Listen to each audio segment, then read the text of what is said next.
Welcome to Shukla study point. आप सभी का स्वागत है आपके अपने YouTube channel Shukla study point में। आज के वीडियो के माध्यम से हम जियोग्राफी का जो 102 कोड वाला पेपर था डीडीयू यूनिवर्सिटी का, बहुत दिनों से पड़ा हुआ था, इसको मैं सॉल्व करवाने का प्रयास करूंगा। BA first semester examination 2022-23 geography physical geography का क्वेश्चन पेपर है, ये बात ध्यान रखेंगे। आइए चर्चा करते हैं इसके प्रश्न पत्र को सॉल्व करवाने का प्रयास। 1 घंटे का टाइम मिलता था आपको। 60 नंबर का क्वेश्चन, मतलब कि 60 नंबर का आपका क्वेश्चन पेपर था। 40 प्रश्न आपसे पूछे गए थे, 1.5 नंबर का एक प्रश्न था। आइए इन प्रश्नों को सॉल्व करने का प्रयास करते हैं और विस्तार से समझाने का प्रयास करते हैं कौन कौन से प्रश्न का उत्तर आपका कौन कौन सा होगा। पहला प्रश्न आप देखते हैं, पूछा गया था कि not included in the relief of the second order is. अच्छा, मैं हिंदी में पढ़ने का प्रयास करता हूं, बाकी अंग्रेजी वाले आप देखते रहिएगा। पहला प्रश्न है, द्वितीय श्रेणी के उच्चावच में सम्मिलित नहीं है। द्वितीय की श्रेणी के उच्चावच में क्या सम्मिलित नहीं भाई? इंसल वर्ग सम्मिलित नहीं है। बाकी पर्वत, पठार, मैदान ये सब द्वितीय श्रेणी के उच्चावच है। Option number B correct answer होगा। अगला प्रश्न आप देखने का प्रयास करेंगे।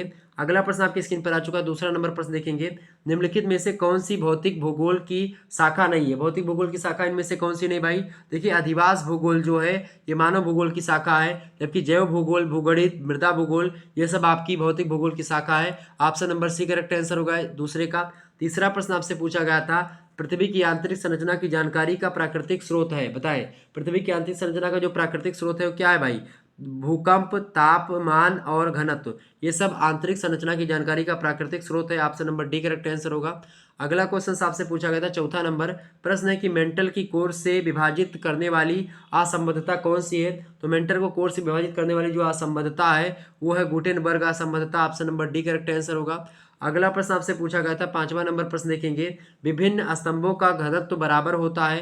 अंग्रेजी वाले अंग्रेजी में देखने का प्रयास करेंगे। प्रश्न है आपका कि विभिन्न स्तंभों का घनत्व बराबर होता है तथा उनकी गहराई में परिवर्तन होता है, यह कथन किसने कहा था? तो यह कथन किसने कहा था भाई? यह कथन कहा था जॉर्ज एरी महोदय ने। Option number B correct answer होगा। अगला क्वेश्चन आप देखते हैं, एरी और प्राट दोनों का एक प्रकार से कहीं ना कहीं पे मिला जुला ही है, लेकिन एरी का ज़्यादा बेटर है। ठीक है, अगला प्रश्न आप देखते हैं, 6वां नंबर प्रश्न है, वेगनर ने पैंजिया के चारों ओर विशाल जलराशि को क्या कहा था? तो उन्होंने जो चौतरफा विशाल जलराशि थी उसके बारे में मैंने आपको बताया था, तो उसको पैंथालासा कहा था। Option number A correct answer होगा। अगला प्रश्न आपसे पूछा गया था, 7वां नंबर प्रश्न आपसे पूछा गया था, वेगनर ने महाद्वीपों के तटों में समानता का नामकरण दिया था।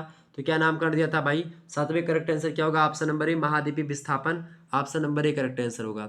अगला क्वेश्चन आप देखने का प्रयास करेंगे। 8वां प्रश्न आपका है, इनमें से कौन सी लघु प्लेट है? देखिए, लघु प्लेटों की अगर बात की जाए तो लघु प्लेट नज्का प्लेट जो है आपकी छोटी प्लेट है, बाकी प्रशांत महासागरीय प्लेट, अफ्रीका प्लेट और अंटार्कटिका प्लेट ये सब बड़ी प्लेटें हैं। 7 प्लेटों में इनका नाम आता है। ठीक है, नज्का प्लेट छोटी प्लेटों में नाम आता है। Option number D correct answer होगा। 9वां प्रश्न आपसे पूछा गया था कि प्लेटों का संचलन मुख्यतः कितने प्रकार से होता है? तो प्लेटों का संचलन कितने प्रकार का होता है भाई? प्लेटों का संचलन 3 प्रकार का होता है। ऑप्शन नंबर इसका 3 करेक्ट आंसर होगा। 10वां प्रश्न आपके एग्जाम में पूछा गया है कि mountain and valley formed which movement, यानी पर्वत और घाटियां किस संचलन से बनते हैं? तो पर्वत और घाटियां जो बनते हैं वो क्षैतिज संचलन से बनते हैं। ऑप्शन नंबर इसका डी करेक्ट आंसर होगा। अगला क्वेश्चन आप देखने का प्रयास करेंगे। 11वां नंबर प्रश्न आपकी स्क्रीन पर आ चुका है भाई, सभी लोग देखने का प्रयास करेंगे। प्रश्न आपका है कि संपीड़न बल से निर्मित भ्रंश कौन सा है? बताने का प्रयास करेंगे। तो संपीड़न बल से जो निर्मित भ्रंश है आपका, वो आपका होता है व्युत्क्रम भ्रंश, रिवर्स फॉल्ट। ऑप्शन नंबर इसका सी करेक्ट आंसर होगा। अगला प्रश्न आप देखेंगे, 12वां नंबर प्रश्न आपकी स्क्रीन पर पूछा गया था कि पृथ्वी की सतह का वह भाग जहां पर सर्वप्रथम भूकंपीय तरंगों का अनुभव होता है वो कौन सा एक प्रकार से स्थान होता है? तो भूकंपीय तरंगों का जो अनुभव होता है वो सबसे पहले भूकंप मूल में यानी फोकस पर होता है। ऑप्शन नंबर इसका ए करेक्ट आंसर होगा, आधि केंद्र पर। अगला क्वेश्चन आप देखने का प्रयास करेंगे। 13वां नंबर प्रश्न आपकी स्क्रीन पर आ चुका है, the fastest seismic wave is, यानी सबसे तीव्र गति वाली भूकंपीय लहर कौन सी है? सबसे तीव्र गति वाली जो भूकंपीय लहर है वो पी लहर है, प्राथमिक लहर है। Option number D correct answer होगा, प्राइमरी वेव्स। अगला क्वेश्चन आप देखेंगे, आपकी स्क्रीन पर आ चुका है। 14 नंबर प्रश्न आप देखिएगा। 14 नंबर प्रश्न, ज्वालामुखी उद्गार से निस्तृत पदार्थ है। 14वां करेक्ट आंसर क्या होगा? ऑप्शन नंबर बी लावा। ठीक है, अगला क्वेश्चन आप देखने का प्रयास करेंगे। 15वां नंबर प्रश्न आपसे पूछा गया था, which is not the external topography made by वैल्केनो, ज्वालामुखी से निर्मित बाह्य स्थलाकृति नहीं है। देखिए, लेकोलिथ हो गया, ठीक है, ये आपका आंतरिक स्थलाकृति है।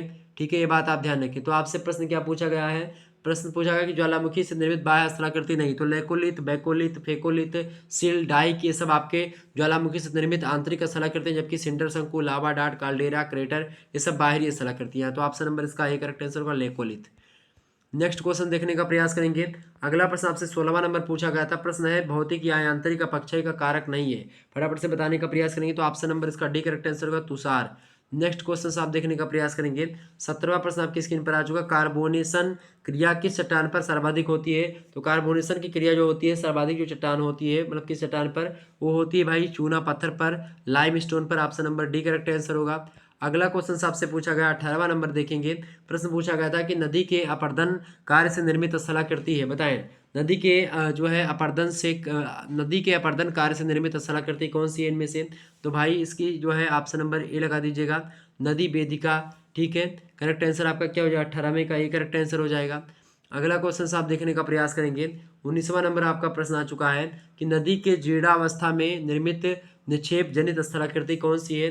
तो उसके जीर्णावस्था में नदियों के कौन सी स्थलाकृतियाँ बनती है भाई उससे, उसके निक्षेप से? तो डेल्टा बनता है। Option number C correct answer होगा। 20वां नंबर प्रश्न आप देखेंगे। प्रश्न आपका पूछा गया कि बी आकार की घाटी का निर्माण नदी की किस अवस्था में होता है? तो बी आकार की घाटी की जो एक प्रकार से बात होती है वो युवावस्था में होती है। Option number A correct answer होगा।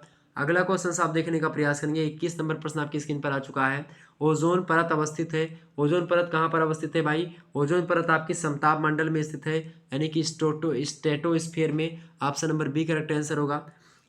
14 मतलब कि 22 नंबर क्वेश्चन आप देखने का प्रयास करेंगे। प्रश्न है कि not volatile gas in the atmosphere, यानी वायुमंडल में परिवर्तनशील गैस नहीं है। परिवर्तनशील गैस कौन सी नहीं भाई इनमें? तो जलवाष्प। ऑप्शन नंबर इसका बी करेक्ट आंसर होगा। अगला क्वेश्चन आप देखने का प्रयास करेंगे। 23 नंबर प्रश्न आपकी स्क्रीन पर आ चुका है। धरातल से ऊंचाई पर जाने पर तापमान में जो गिरावट की दर होती है उसको क्या कहते हैं? बताएं। टेम्परेचर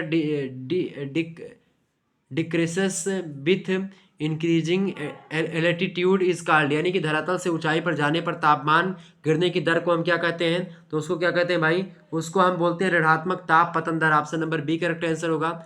अगला क्वेश्चन आप देखने का प्रयास करेंगे। 24 नंबर प्रश्न आपकी स्क्रीन पर आ चुका है। अधिकतम तापमान अंकित किया जाता है। अधिकतम तापमान अंकित कहाँ पर किया जाता है भाई? फटाफट से बताने का प्रयास करेंगे। तो अधिकतम तापमान आपका उष्ण कटिबंधों में जो है अंकित किया जाता है। ऑप्शन नंबर इसका बी करेक्ट आंसर होगा।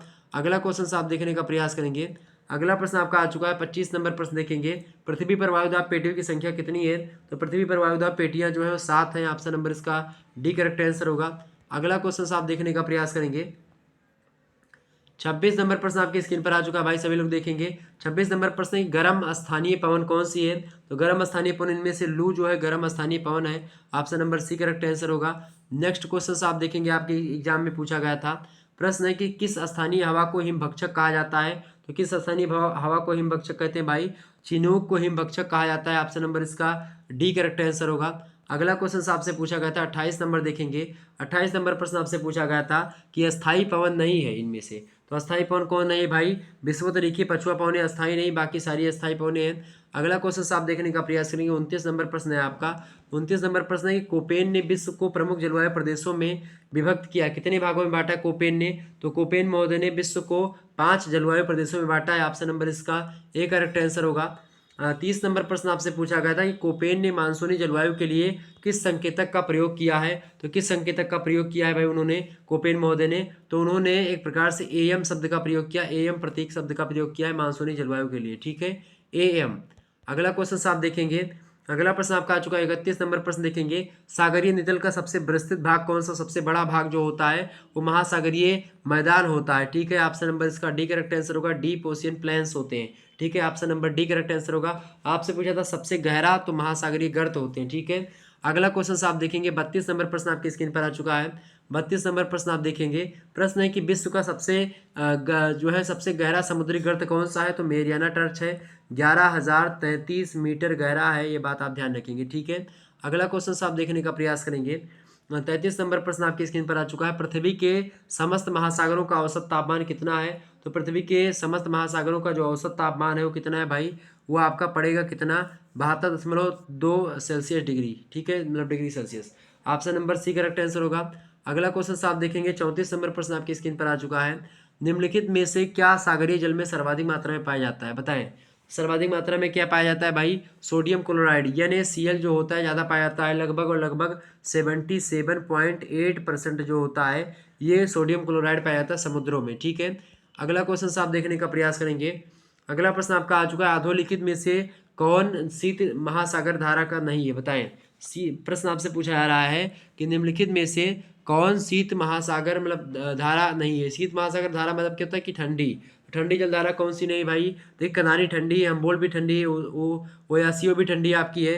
अगुलहा जो जलधारा है ये गर्म जलधारा है, ये बात ध्यान रखेंगे। अगुलहा जो जलधारा है ये दक्षिणी पश्चिमी हिंद महासागर में बहती है, बात आप ध्यान रखेंगे। अगला क्वेश्चन आपसे पूछा गया था 36 नंबर प्रश्न आप देखने का प्रयास करेंगे। प्रश्न पूछा गया था कि मैक्सिको की खाड़ी से उत्पन्न होने वाली जलधारा है। मैक्सिको की खाड़ी से कौन सी जलधारा उत्पन्न हुई भाई, तो मैक्सिको खाड़ी से जो जलधारा उत्पन्न हुई गल्फ स्ट्रीम, ऑप्शन नंबर इसका बी करेक्ट आंसर होगा, गल्फ स्ट्रीम कही जाती है उसको। अगला क्वेश्चन आप देखेंगे 37 नंबर प्रश्न आपका आ चुका है, प्रवाल भित्ति को आकृति के आधार पर विभाजित किया जाता है। प्रवाल भित्ति को आकृति के हिसाब से विभाजित किया जाता है भाई कितने भागों में, 3 भागों में, ऑप्शन नंबर इसका ए करेक्ट आंसर होगा। अगला क्वेश्चन आपसे पूछा गया था 38 नंबर, प्रवालों के विकास के लिए औसत सागरीय लवणता होनी चाहिए, फटाफट से बताने का प्रयास करेंगे। इसका करेक्ट आंसर होगा ऑप्शन नंबर डी 28 से लेकर के 32 तक, ठीक है। लेकिन एक प्रकार से प्रवालों के विकास के लिए औसत सागरीय लवणता की बात की तो 27 से 32 आपको मिलेगा, लेकिन अगर आपको 28 से 32 दिया तो वह भी करेक्ट आंसर होगा, ऑप्शन नंबर डी होगा करेक्ट आंसर। 39 नंबर क्वेश्चन आप देखेंगे, युवती ब्यूती या सिजगी की स्थिति में आने वाले ज्वार को हम क्या कहते हैं। इस प्रकार के आने वाले ज्वार को हम कौन सा ज्वार कहते हैं, अयन वृत्तीय ज्वार कहते हैं, ट्रॉपिकल ट्राइड कहते हैं, option number D correct answer होगा। नेक्स्ट क्वेश्चन आप देखेंगे 40 नंबर और लास्ट प्रश्न इस वीडियो का। प्रश्न आपका है कि ज्वालामुखी मतलब ज्वार भाटा की उत्पत्ति से संबंधित स्थैतिकी तरंग सिद्धांत का प्रतिपादन किसने किया था, तो उसको किया था विलियम हॉवेल ने, ऑप्शन नंबर इसका डी करेक्ट आंसर होगा। तो इस प्रकार से ये 40 क्वेश्चन आपसे पूछे गए थे जो दीनदयाल उपाध्याय गोरखपुर विश्वविद्यालय की परीक्षा में, उसको मैंने सॉल्व करवा दिया। बहुत दिनों से मैं सोच रहा था, लगातार आपके कमेंट्स आ रहे थे लेकिन सॉल्व नहीं करवा पाया, कुछ टेक्निकल इशू था इसलिए, बाकी अब एक प्रकार से आपका सॉल्व मैंने करवा दिया। एक बार जितने भी लोग देख रहे हो सभी लोग वीडियो को लाइक कर दीजिएगा, चैनल को सब्सक्राइब कर दीजिएगा, शेयर कर दीजिए सभी दोस्तों के पास, ताकि इसी प्रकार से मैं लगातार आपके लिए वीडियो लाता रहूं और इसी प्रकार से तीव्र गति से मैं आपके पेपर को सॉल्व करवाता रहूं, ठीक है। लगभग 12 मिनट में मैंने आपके पूरे के पूरे पेपर को सॉल्व करवा दिया, ये भी अपने आप में एक बहुत बड़ी बात है। तो आप लोग वीडियो को शेयर जरूर करें और लाइक करें, ठीक है, ये बात ध्यान रखेंगे। चलिए फिर मिलते हैं हम नेक्स्ट वीडियो में, तब तक के लिए जय हिंद जय भारत। आपका जो भी क्वेश्चन पेपर होगा हमारे व्हाट्सएप नंबर पर आप सेंड कर दीजिएगा, तो ओके, धन्यवाद। मिलते हैं नेक्स्ट वीडियो में, बहुत बहुत धन्यवाद आप सभी का हमारे से जुड़ने के लिए। Good night, I love you.